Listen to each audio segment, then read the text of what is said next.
Hello, everybody, and welcome back to the Bucket Bros. I'm Bobby Marcico, and this is my co-host Ronnie the Ron Ronnie Dog West. West, What's going on, and we everybody? are gonna we are coming at you, filling up your brains with more useless NBA knowledge. We are going to start off with a little bit of NBA Cup action before making our way to the Players of the Week. And then we're going to take a little bit of a dive on some of the big team out west, and then a couple out east. Some of the observations we've had from recent games. Yes, indeed.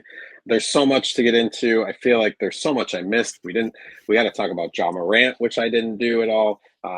Brandon Miller. There's so many things that I feel like we didn't talk about, or that we're not going to talk about, that we'll get to at some point. There's so many things, so many things. I hope everybody has been enjoying their basketball. I've been in just devouring it and eating it whole. It's been so much, even through Thanksgiving. I hope everybody had a wonderful Thanksgiving, and hopefully you didn't sleep too much on the couch or get in any fights with your family. That tryptophan hopefully did its work, and you had a nice, relaxing, calm Thanksgiving. Yeah, I had to fill in some of the gaps of the gluttony I had on Thanksgiving with just consuming endless amounts of NBA games. But yeah, we got plenty to talk about today. Let's get into it. Ooh, Bobby, we got some breaking news here just to start the podcast. The Okay. NBA Cup, the NBA Cup is coming to a close, and the Eastern Conference teams have just been decided within the last few moments. My NBA.com screen just updated, so I now have the Eastern Conference teams for you for next week's little soiree. I didn't know if you Lay it knew on this, me. that next week, that most all of the teams besides the 8 that are going to be playing are all off. So it's like a little mini all-star week for some of these teams. So that's kind of cool. I didn't realize that. So put that in your hat. We've got the New York Knicks have clinched the NBA Cup with a 4-0 record and a plus 30 differential. The Orlando Magic are 3-1 and get in as the wild card team with a plus 45. So Group A has 2 teams coming out of it. The Milwaukee Bucks win Group B, and the Atlanta Hawks win Group C. As far as the West, those games are still decided, and maybe those will be finished by the time me and Bobby are done talking. So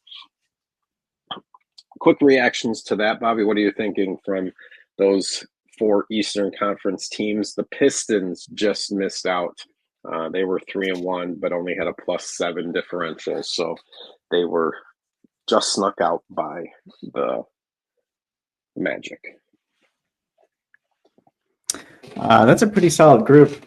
It's always fun to see a team that's not necessarily a playoff, well, more of a playoff, just hopeful team like Atlanta sneak their way in there. Yeah, Atlanta's one of those crazy teams. But the Hawks are They the beat the only Knicks team. twice, the They beat the Celtics Cavs. once. They beat the I'm Cavs sorry. They beat the Cavs twice. twice, but they've lost to the Wizards when they were like 2-15. So the Hawks team is one of those. They're all over the board. So it's hard to get a read on them after watching them last week get thumped by the Warriors when I didn't know which way they were playing, up or down. They're right in that middle. That was a perfect statement for the Hawks. If like they're playing good, I don't know if they are, just because they're 11-11 right now. So it's curious to see, but yeah, they are into the knockout round. Yeah, definitely one of many East teams that's just going to be a bit troubling on any given night. Not necessarily a night that you would want to consider easy, even in spite of their non-winning record. Yeah, I guess 500. We'll give them that. They're 500 currently at 11. Yeah. So you don't know who they're gonna be when they come out each time. As far as in the West, we've got Houston and Golden State have already clinched. And so right now, I believe there's a few games going on. The Blazers are still in contention. The Clippers have an outside shot. but it most likely is the Suns and the Thunder most likely will be the ones getting in, just because of their big point differential. And they're both at 3-1, but they might be playing each other. So I probably should be slightly more informed just to know which games are going on right this moment. So, but I can check that right now. Well, that kind of aligns with the standings out west as well, with essentially the top 4 teams, give or Change take. quickly. So these live standings are going to be changing, but I think the last 4 teams for the Western Conference are pretty much set. We've got the Warriors, Rockets, Thunder, and Suns. They might be swapped in different orders, but as of right now, the Warriors are the 1 seed, the Rockets 2, the Thunder 3, and the Suns the 4. It's all kind of on point differential, and if the Warriors win tonight, I do know the Thunder had a big lead over the Jazz. And then in the East, it's pretty much set. The Bucks are the number 1 seed, the Knicks are the 2, the Hawks the 3, and the Magic are the 4. And then those games take place next week. I believe they're on the regular court, and then I think Vegas is the only one that's an extra game. So that's why I was wondering. We'll have to recheck this at the end, because I don't know if you know offhand that how they'll get rid of these games down the road, because these ones aren't in their schedule. So they're going to probably pull those games later on. Hopefully, that way they get the rest these teams are going to get over the next week. So just something to think about. And then how this NBA Cup kind of shakes up the season and the schedule. So I think it's definitely something interesting to kind of look forward and look at as we kind of move forward in the coming years as this NBA Cup progresses. And for those who want to tune into the games, just a heads up, the quarterfinals from starting with the knockout rounds, as we're mentioning, quarterfinals are December 10th and 11th, and then the Vegas games, December 14th, that's the semifinals, followed by the Championship Cup game, which is December 17th, also in Vegas. Nice. Yeah, so we'll see. Who do you got in this cup? Do you want to make any picks, or should we wait until the quarters kind of shake out, or at least until we get some finals? Maybe we'll do a quick video probably tomorrow morning once we know everything's solidified. I think will probably be the smart decision. That sounds good. I got some early picks, but yeah, we can wait. Let's get all the data first. Save your predictions. I've got another question for you.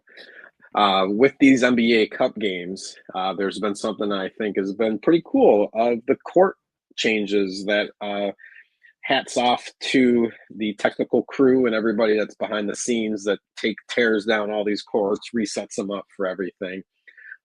Did you have a favorite NBA Cup court, Mr. Bobby?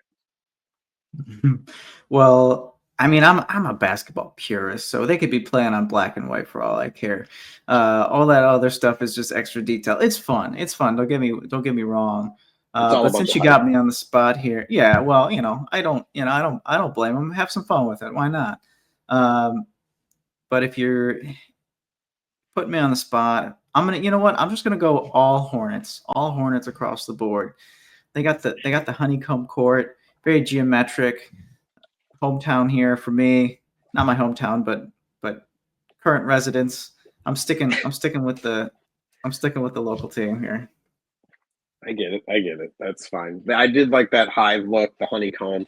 That was pretty cool. I would be a homer and say my Timberwolves won. I think you kind of texted me when I was kind of just looking at it funny, and you kind of pushed me over the edge when you said it was the Kermit court or something, like so many Kermits had to die to build this court that was like entirely green. And then I was It's very green. That's true. So it was definitely one of those. I was like, it's cool. You couldn't really see the outline of the Northwoods forest that was kind of there. I kind of have to lean maybe towards a couple of the Texas teams. The Houston Rockets kind of had a very cool logo, as well as the Spurs with the kind of faded out giant Texas state. So both of those kind of caught my eye as well. And I guess I'm going to go overboard and pick 2 more just because I like orange and bold. That's not usually something you see the Suns and the Knicks, both of their courts, I think looked kind of cool. So to me, it was the dramatic colors, even though I could have picked my Kermit Green T-Wolves court. My follow-up question to that was, with any of these alternate city jerseys, have you seen any that have caught your eye? I have one in particular for me, but I want to know if you've got two or three that you've seen that have kind of jumped out at you when you're watching the games.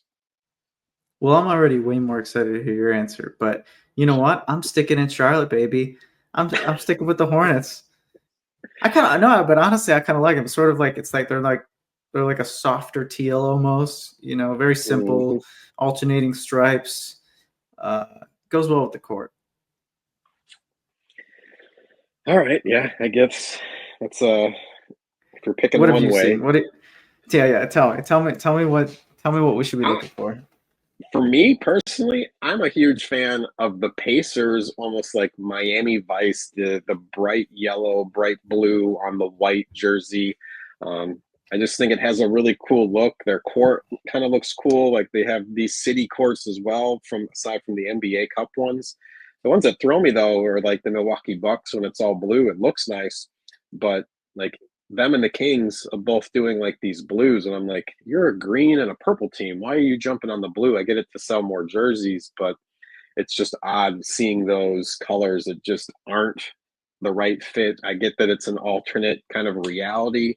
Um, the Kings, I get it's a throwback, and I'm gonna assume that it's probably is with the Bucks too. It's some far throwback that they had blue jerseys.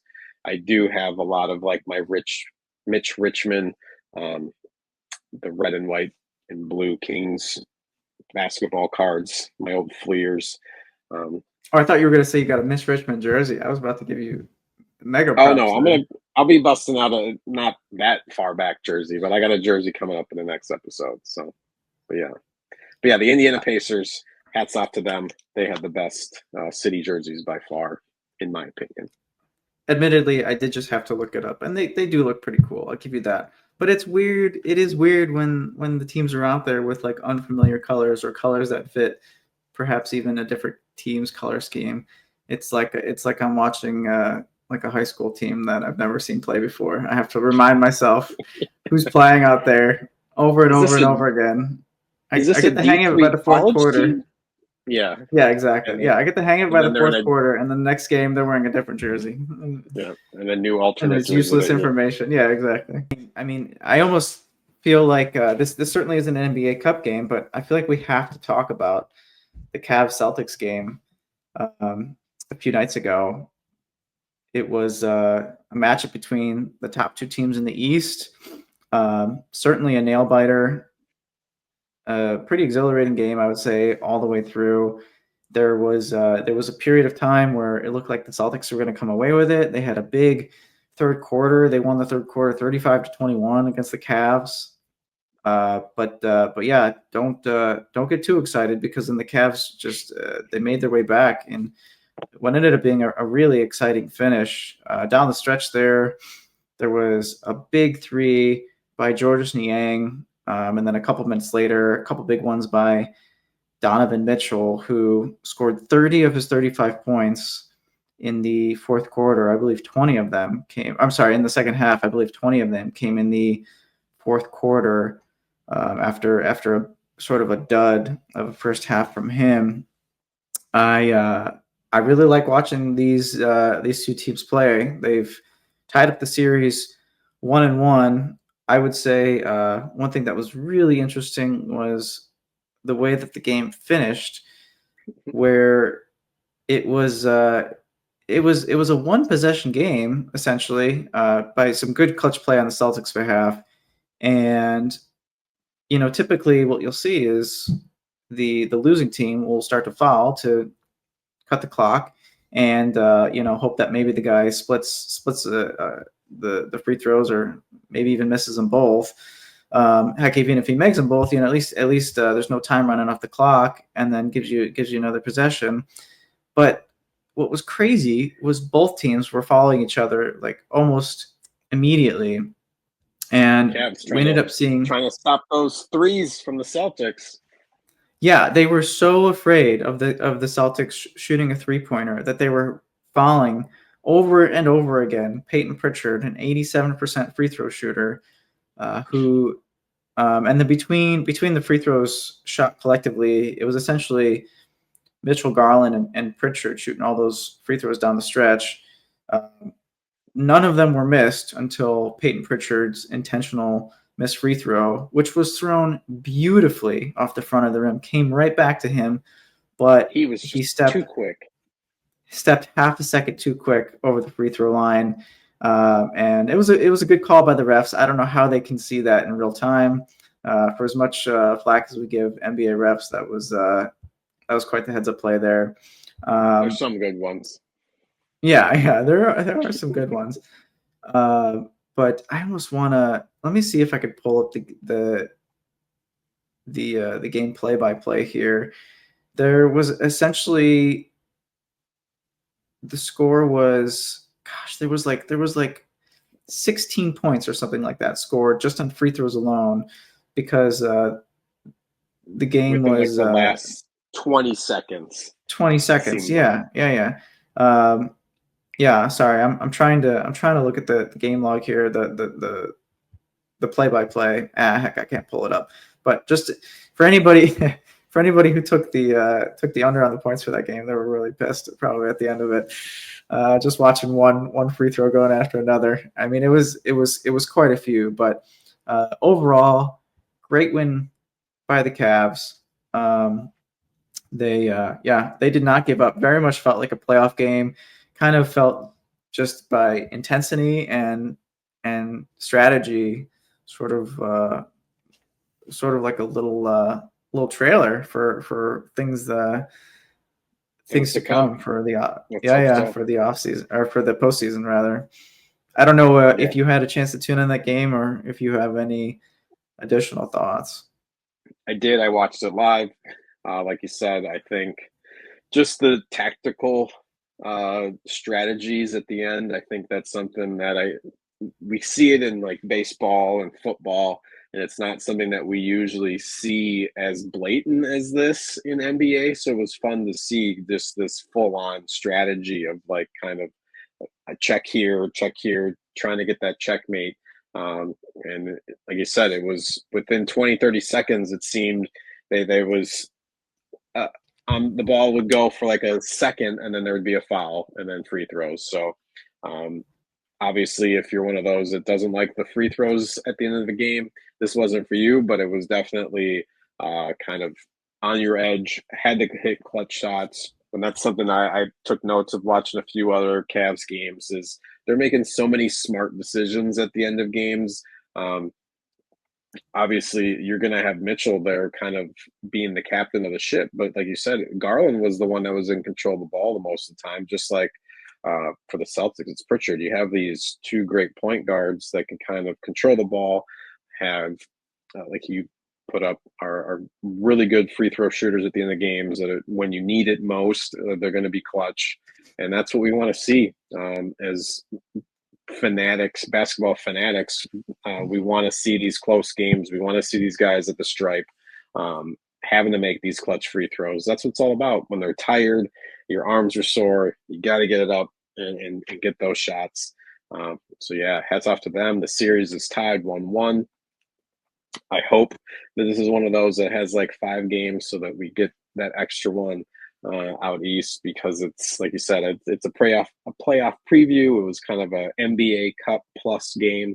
Didn't get a cool court, but definitely had that feel and vibe of being like a tournament style game. So yeah, it Yeah. was so much fun to watch. I think there might only be one more between them. I would have to look up to see in the schedule exactly when that is. But hopefully we get two healthy teams again when they play once more. I not that I necessarily need to plug the Celtics any further. I would say ultimately I would still pick the Celtics in a 7-game series against the Cavs just because as the Celtics displayed last year, especially during the finals, they just can essentially take anybody one on one with the squad that they have, with how deep their guard and wing rotation is defensively. They were essentially the only team who were able to guard Kyrie and Luka one-on-one, which was a big way that the Mavs ended up beating the T-Wolves in the previous series was just being able to exploit all the options that Luka can create off of pick and rolls, and the Celtics were having none of it. So you definitely see a little bit of that when they play the Cavs as well. A team that offensively relies pretty heavily on two smaller guards, until Evan Mobley comes along and has his breakout season thus far. But and then conversely on the other end of the ball, you see it's kind of tough sometimes to watch like Darius Garland having to go one-on-one with Jason Tatum as he just slowly backs him down into the mid-range and then throws one of his signature almost behind his head jumpers that he likes to take. Props to Jason Tatum. He was the points leader for the Celtics, 33 points on 27 shots. Kind of a very Jason Tatum game. But really, really hard fought all the way down the stretch. Nice little NBA giant swing of points from one quarter to the other. Never anybody out of it at any point. So it was a great game. If you didn't get to watch it, worth rewatch, and certainly cannot wait for their next matchup, which hopefully by the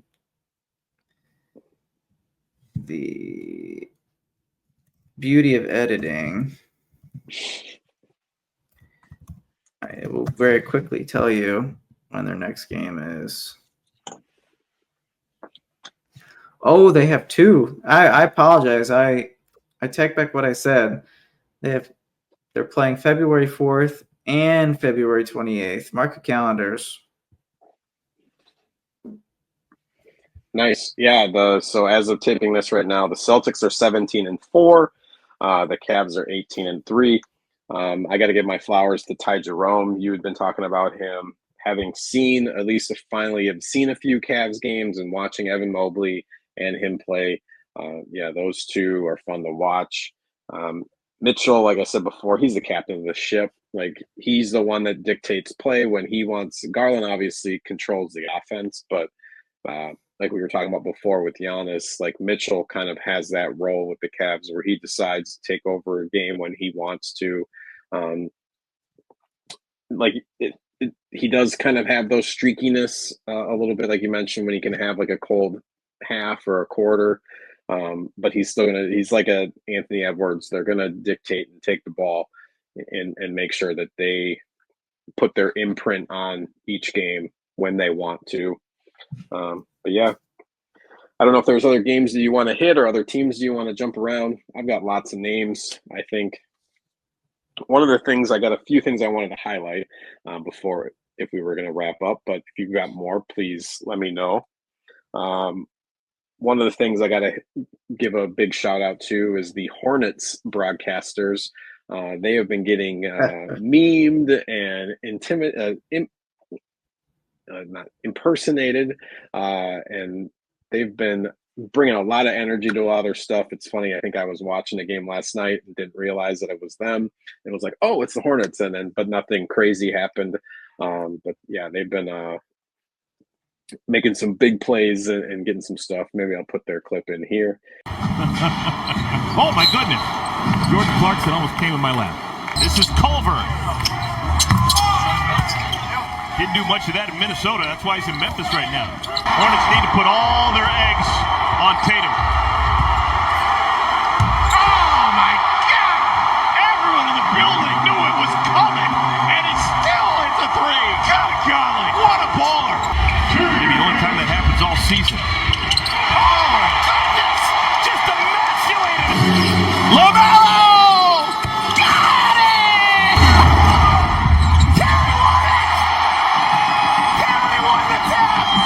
All right, Hornets looking for momentum here. Final 2 minutes of our Terry! How do you do? Oh, yeah! Here comes LaMelo Ball with his hair on fire. Wow! From Sardis Road!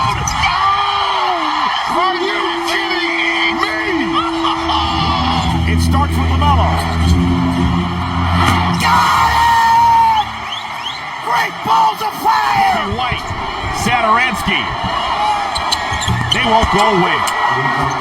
Good God. Always in the rearview mirror. Trouble. Loose. Chicago's got it. Oh, no! You're kidding! Curry's going to put it up. You know that. No! No! Are you kidding? Hornets got a pair. Lamb lost it. Has to fire. Oh! What? Jeremy Lamb wins it. Unbelievable. What just happened? Toronto. Good golly, Miss Molly. And next up, we're going to zoom in on our players of the week. Out east, we got Giannis Antetokounmpo, who is on quite the tear lately. So no surprise there.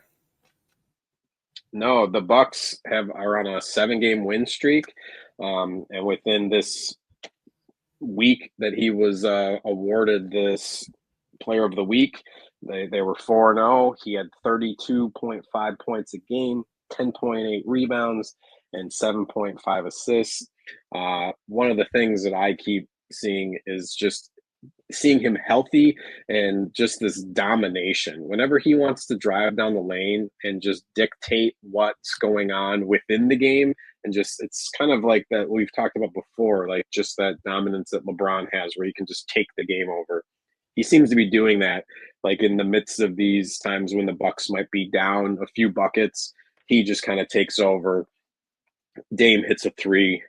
Giannis has 2 or 3 drives to the hoop, and boom, the Bucks are back up on top, and that's kind of what we've been expecting from them. So they're a dangerous team right now, and Giannis getting that Player of the Week. Do you have what else about the Bucks is kind of driving their success here on this run? Do you think? Yeah, well, I certainly think I was a little bit too hard on them at first. You said it. I mean, it's Giannis. It's Giannis who's the fuel of this engine right now. Certainly, the Bucks have historically, at least in recent years, been essentially based around their ups and downs have been based on the play of Giannis, and in this particular stretch, whether or not Dame's in the game, he's just taken over, seemingly getting to the hoop at will, and then something very strange is happening. Giannis is making mid-range jumpers and at a very, at least high percentage clip. He's one of the league leaders, at least per volume, on mid-range jumpers. It's really weird to watch. It almost seems unnatural, but I'm glad that he's taken a couple steps inside the arc, stopped trying to fire up threes as much, and sticking to a shot that could really help him win a lot of games if he becomes a consistent threat over time. Not to say that Dame hasn't been doing his part during the stretch, but I mean, if you haven't watched a Bucks game in the last 10 games, you're missing a lot of really good Giannis moments. Who, in my opinion, is amongst front runners for MVP. I would probably put him number 2 at this point. The Bucks have now made their way into a winning record amongst 2 teams early on in the East that we were given a lot of flack for coming out cold. They have significantly distanced themselves from the Sixers, so they're not even. It's not even in the same conversation anymore. They got a head full of steam right now. You mentioned 7 in a row, and that includes the game that just completed tonight, in which Giannis, it looks like he's going for his 2nd Player of the Week in a row, because he just went 10 of 11 from the floor tonight for 28 points. 28 points on 11 buckets. And Wow. And so we mentioned the 7 in a row, but the Bucks have won 9 out of the last 10, and the one loss was to that funky finish against Charlotte. So that one could have gone either way as well. They're looking fantastic right now. Yeah, well put. And then we'll go out west to another team that's kind of on a hot streak right now. They've won 5 of the last 6, the San Antonio Spurs. And kind of the engine that drives this team, Harrison Barnes, is the Player of the Week out west in a stretch when the Spurs went 3-0. Barnes, not as much as Giannis, but 22.3 points a game, just under 9 rebounds, shooting about 61, 62%. That team is really fun to watch. I love Castle, his energy and his defense, at least in the last game against Steph. And then obviously Wembenyama. This team is they're fun to watch when I'm not watching the Wolves against them, because they get at you. CP3 is definitely, again, like we always talk about, and he's still sitting here averaging like 10, 11 points a game, about 9 assists a game. And it just seems like clockwork that he's almost just under getting that points, assists, double. And just finding these young players that the Spurs just seem to always kind of churn out. Like all of a sudden they have another superstar. You're like, who is, like, Castle's going to be one of those guys that people are going to be seeing by the end of the year, and probably talking about as like the next Anthony Edwards, just because of his ability to kind of play both ends of the floor. I'm excited for what I've been seeing in him and kind of go from there. But this was about Harrison Barnes. Sorry, I don't mean to digress on the young kid. But yeah, Harrison Barnes, I think he's probably teaching him a lot too. I think that's a great mentor to have as a young kid. Somebody who's played a lot in this league and has been a sound two-way player in Harrison Barnes. But yeah, what are your thoughts about the Spurs and Harrison Barnes' week? I gotta be honest, I haven't had too many thoughts these days about Harrison Barnes. If you had asked me without looking at these results, I want you to guess who the Western Player of the Week is, I probably would have guessed like 70 players before I got to Harrison Barnes. and nothing against him. I've always enjoyed watching HB, especially in his We Believe Warrior days. Obviously he was a big part of those teams. And and I even like watching him when he was with the Kings, and he was being kind of labeled as the OG Anunoby of the big trade target. This is the guy everybody needs. This is the guy every winning team needs to add to their core here to get to the next level. I think if I had to guess just by looking at his recent game log, that he sort of had the schedule for Player of the Week, because he decided to go on this run at the perfect time, where he averaged almost a 20-point double-double. He, for 3 games in a row, was playing way above his average and then kind of regressed back to the mean. But yeah, that was 3 of the 4 games in which the Spurs all won. Yes, they are also looking fantastic. They are seeming to come into their own. I hope y'all took the over on that one as well. Maybe I'm going to give more credit to CP3 and Castle and perhaps that really tall guy named Victor Wembanyama. I think Barnes was perhaps a little bit more of a beneficiary throughout the course of these 2 games, but heck, give it up to this guy. Yeah, exactly. Yeah, very efficient, just very efficient past few games here. And yeah, he contributes a lot of savvy stuff. There's no question, and we kind of talked about this going into the year, that the veteran moves that the Spurs made were those were pretty key for them, helping the rest of that young squad sort of get to the next level. Not that they wouldn't have gotten there otherwise, but it you can see just the stark difference. Bridges the gap. Yeah, year to year. And, we could say the same thing about the Pistons. I know this isn't a Pistons talk right now, but you're kind of seeing the same thing reflected, out east as well. I'll leave it about the Pistons. I will say, at least like within this stretch, 2 of those games were against the Warriors and the Thunder that they won. So they're beating good teams. Yeah.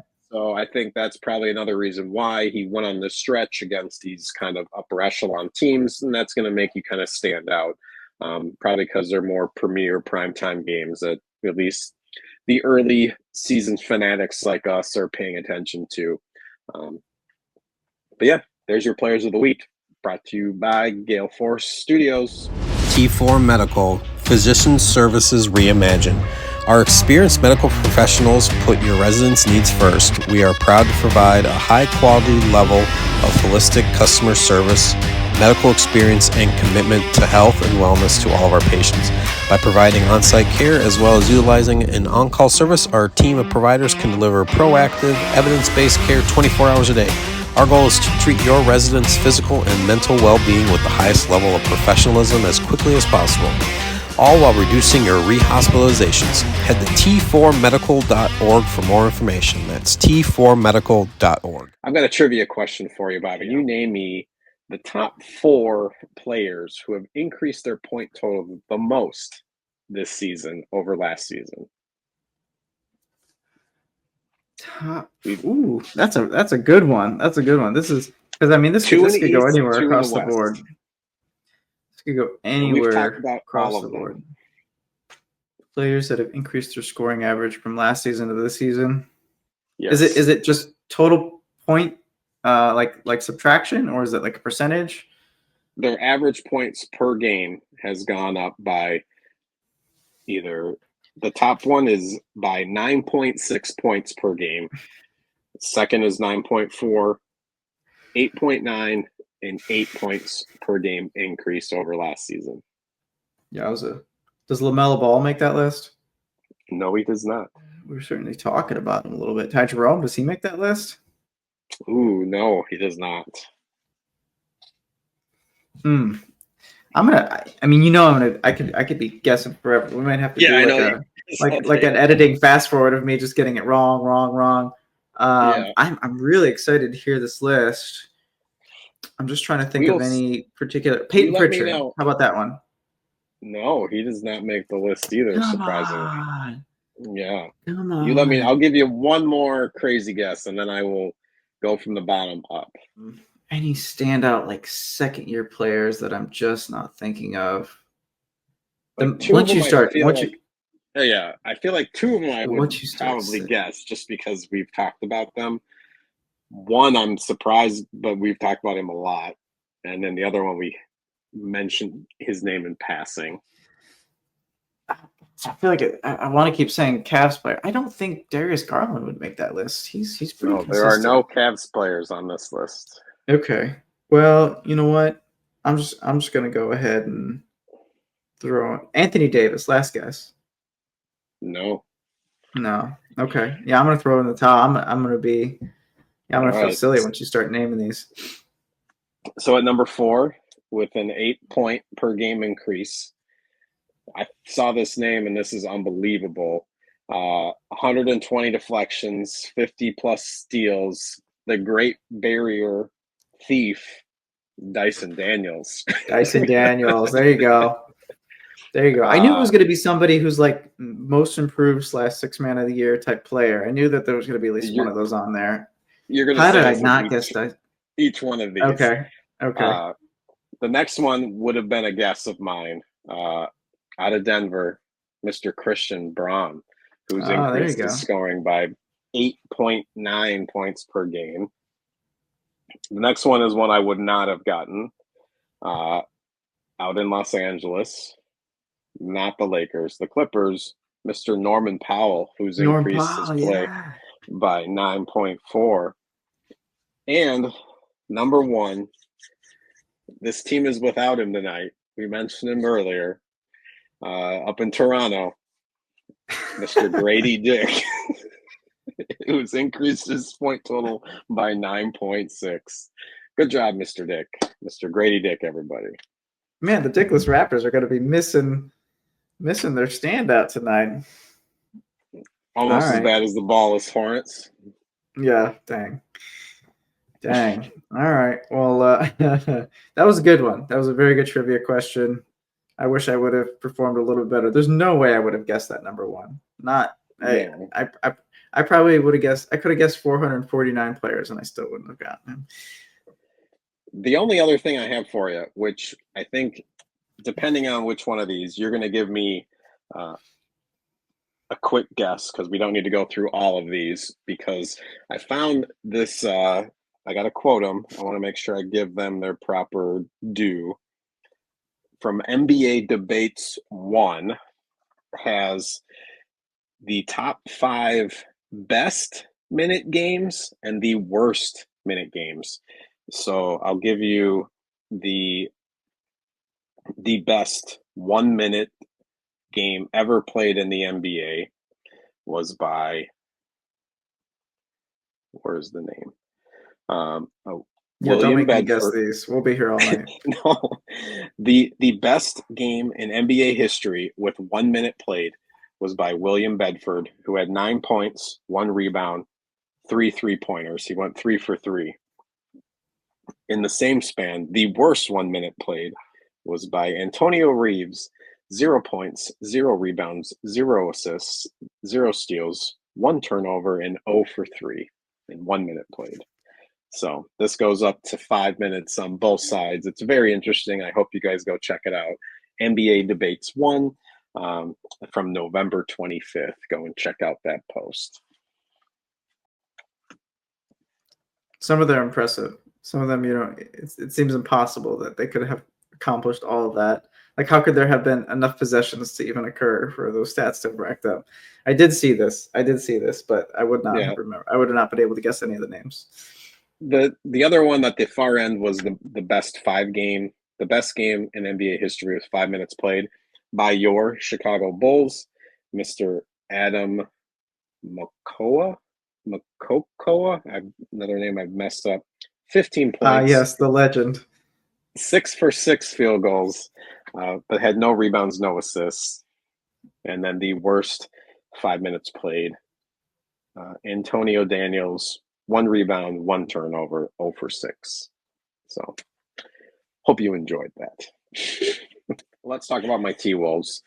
I think after last night's win over the Lakers, they are a 10-10 team. It's been a roller coaster ride watching this team play over these last few weeks. Some good highs, like Julius Randle's game-winning 3, even though the NBA ref said he traveled, but whatever. And then some lows, a 4-game losing streak, and like Ant was saying, the team just can't really talk to each other, and they just do seem out of sync for whatever reason. They're missing Towns, maybe. I think KG made a really good point that maybe they traded the wrong big man. Maybe they should have traded Gobert and kept Towns. To me, I feel like our defense would be struggling even more if that was the case. If we had both Towns and Randle out there, I just feel like there'd be lots of defensive liabilities. And it's funny, I saw a stat too that this past year, Naz Reid's defensive efficiency has gone down because he's not kind of coming in and having another big man, whether it was Cat and Rudy like he did last year.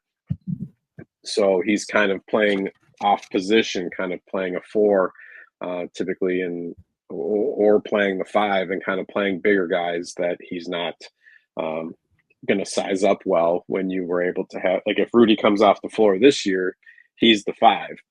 Last year, at least, he kind of had Cat to kind of take some of that defensive liability off the big men. So Naz is kind of having some trouble right now. Jaden McDaniels, to me, him and Nah, I think, are the two.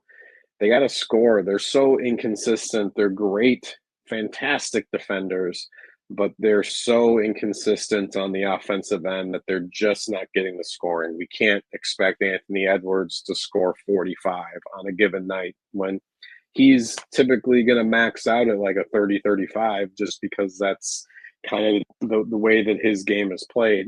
And I think there's still trying to get that mesh with DiVincenzo and some other key pieces coming off the bench, and as well as Randall's dribbling. I think it's one of those things. I see plenty of memes where people are talking about how Anthony Edwards is trying to get the ball, and it's just Julius Randle just sitting at the block dribbling the ball.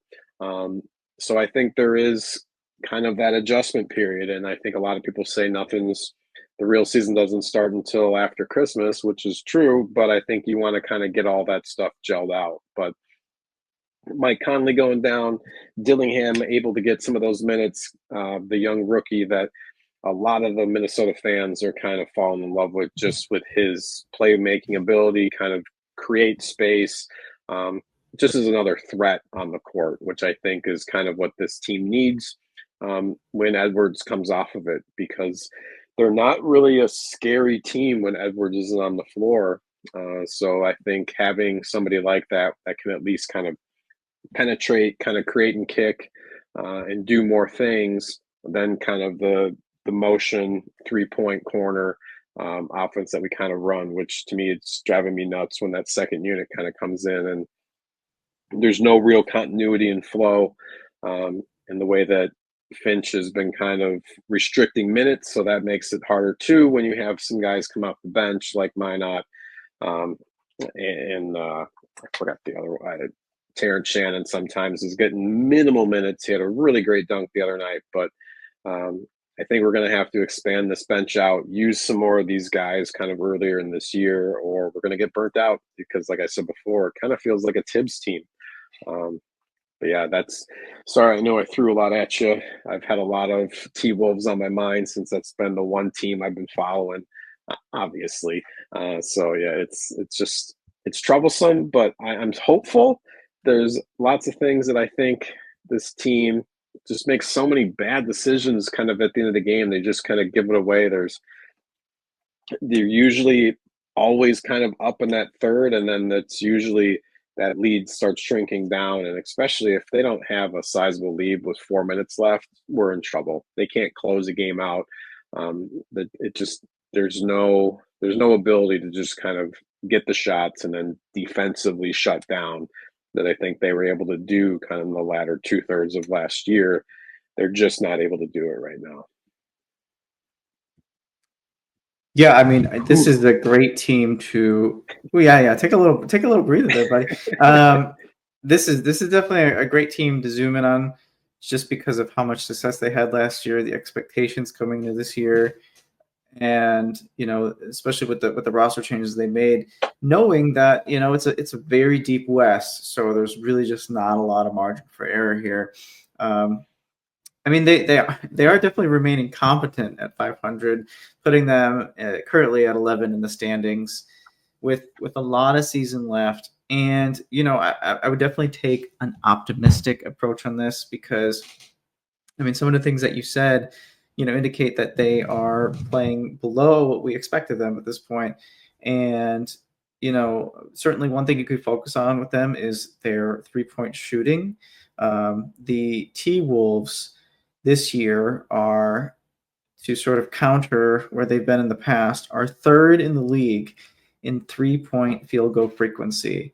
And with that, they are 10th in the meaning the percentage of shots taken, as opposed to just raw numbers, because you got to kind of account for some teams tend to have more possessions per game than others based on pace, style of play. But they are also 10th in 3-point percentage. It's just sort of hanging out around league average. So not a huge discrepancy there. I mean, certainly if you said go early in the season that they're going to be, third in 3-point frequency and in the top 10 in 3-point field goals made, you'd feel a lot more positive about this team, because they're sort of correcting an issue that they had in previous years. But I mean, that average is really, really being pulled up by Ant coming into the season shooting really hot. He's certainly starting to veer towards the mean a little bit for him. Still averaging 42% on threes. And then Nickeil Alexander-Walker, what a godsend. This guy is 45% from three this year. I mean, he has certainly been a shining light for the T-Wolves. But, when you got, Dante DiVincenzo making a third of his three-pointers, and he's shooting them too. It's not that he's not shooting them. And certainly Jaden McDaniels shooting less than what was hoped for, especially when he signed that big contract. Not to say that he's not getting it done defensively, but when an entire team is sort of shaky offensively, it will sort of affect how they meld on both ends of the court. Another guy, Mike Conley, coming out, starting really, really cold. I mean, he's shooting sub 40% on both 2-pointers and 3-pointers. A scary, scary low percentage on 2-pointers. I don't have it pulled up in front of me, but yeah, just not quite what you expected early. I'm not expecting him to be the one that's putting up 3-point shots. I would be expecting him to be setting up people and finding them in the corners. Alexander Walker is one of those. He may have a high percentage, but it's so streaky. I think that, or there's games where he doesn't want to pull the trigger. And I think that's something he mentioned at the beginning of the year was he has to realize that he's an NBA player and that he's not fighting for minutes, like minimal minutes. You're going to get your 10 to 20 minutes a night just because of you're a starter in this league. And I think having that mentality kind of switch over and realizing it's okay to take these shots. I think there's a few other people that I've seen where it's that mentality of if you go 0 for 3, knowing it's okay to shoot that fourth one. It's just being in a mindset of like nothing from the past matters. Like I'm just going to do like what's open to me and kind of go from there. And I think he just has to be able to pull that trigger a little bit because there's times where I see him where he's making that extra pass when he doesn't need to. I want to see him take that 3 because, again, he's making them right now. So it's one of those, and same thing with Jaden, where there'll be times where he gets streaky and will shoot a few. I think right now he's at like 23% from 3. Like it's miserable right now. His shooting form as of late. So hopefully he can turn around, find something. Talk to Ant the way he found something off of Dame's 3-point shooting, and that's why he's been taking so many and at least having a decent percentage at the beginning of the season, and hopefully it can kind of carry above the mean there the rest of the year. Yeah, and even though Minnesota's offense has been shaky, defensively, they're sort of their identity of that team is to just be one of the best defensive teams in the league, and they're certainly still top 10, defensive rating of 110, and that's sort of grouped together with a few other teams who are within that same range. So maybe a few games could potentially swing them into like an 11 spot there, but and I think that there was going to be a little bit of rust on the wheels early on. Nothing about that surprises me. It's not. I mean, the trade happened right before the season started, essentially, and so there's going to be time to build that continuity. But the point I was making was that if you got a handful of guys who we all consider good players, solid NBA players, who we expect and we've witnessed contribute to winning, just sort of play under their expectations, you sort of expect things to sort of, I hate to keep using this phrase, but deviate back towards the mean. And so as everybody starts to find their flow together, again, I remain optimistic on this team. I can certainly, I certainly wouldn't jump too far to say that the T-Wolves traded the wrong big man. I certainly don't think that there was a huge market for Rudy Gobert out there, perhaps as much as there was for Cat. And I mean, on top of it, as you mentioned, like the team structure would just be so much different, and they'd probably look a lot like the T-Wolves 5 years ago, which is not exactly what you're going for. Do not underestimate T-Wolves fans out there. Even if this season does not seem to turn around in the direction that you wanted to, even if it's not another Western Conference Finals appearance, that Karl-Anthony Towns contract was they were kind of in do or die time. It was get off of it now before it starts, or you have to get rid of Nickeil Alexander-Walker. You don't get to keep Naz Reid anymore. At that point, you're rounding out the team with minimum contracts, and the expiration date on how good this team could be, moving forward with Ant as your clear number one player, was going to come up a lot sooner. So, again, even if things don't quite pan out this year, I would at least wait till closer to the trade deadline before even considering making any moves, if at all.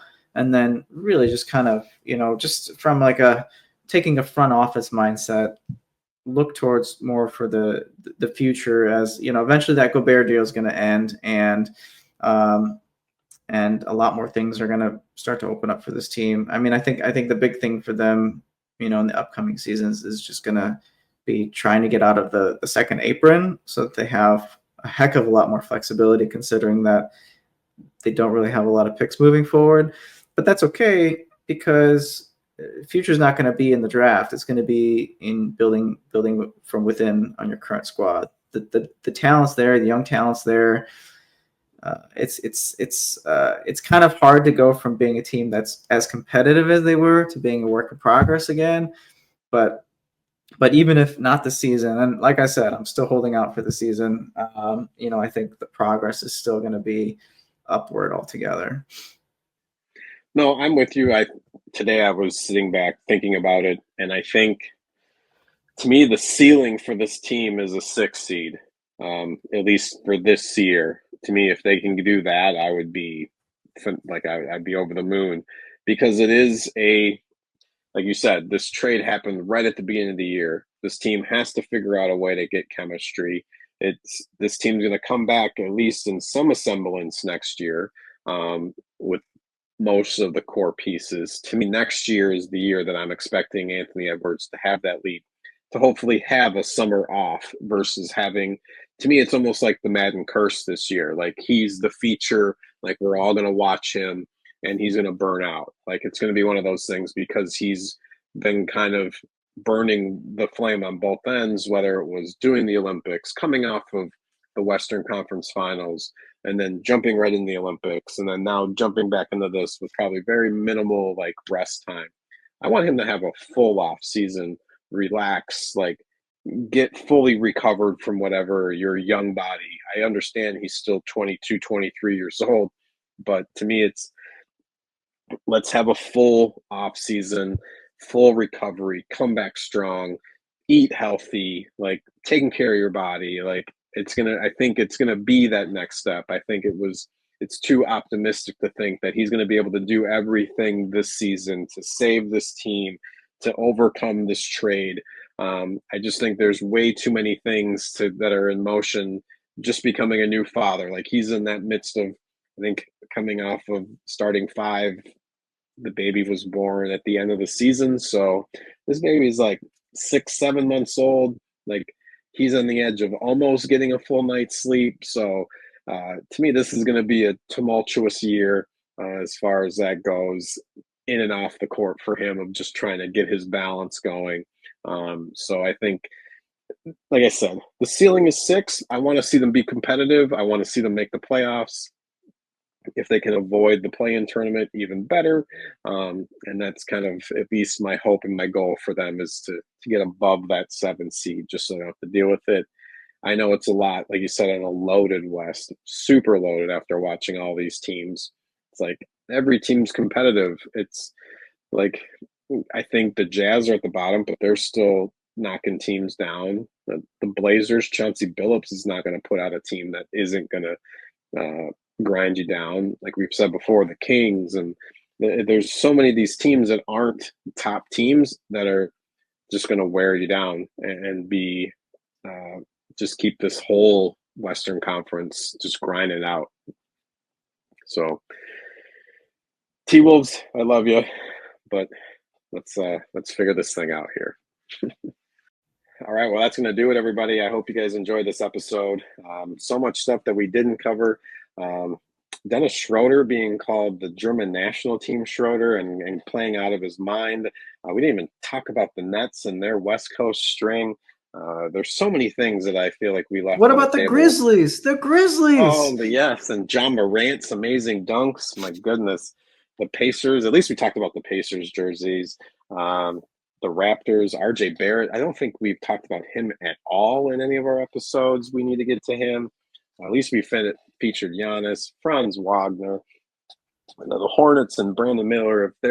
I have no idea why you think they're a playoff team, much less many other people. But it's like, if LaMelo's not there, there's no offense. The Hornets, we didn't talk about them at all. We can get into that later on. CJ McCollum always has he's just like Harrison Barnes. He has the quietest 21 points. It's how much he's averaging right now. Didn't talk about that at all. And the Pelicans, and they're the worst team in the NBA, worse than the Sixers. But yeah, we missed all that stuff. We'll talk about that coming up soon. And hopefully we have a wrap up to this NBA Cup, and we can kind of get into that next week and kind of see how that goes. And who knows? Maybe we'll go to Vegas and go to the game. No, we won't. Maybe we will. We'll see. We'll go to Vegas. All right, Let's do it. Yeah, all right. Let's do it. All right, guys. We hope you guys have a great basketball week, and we will see you next time on the Bucket Bros.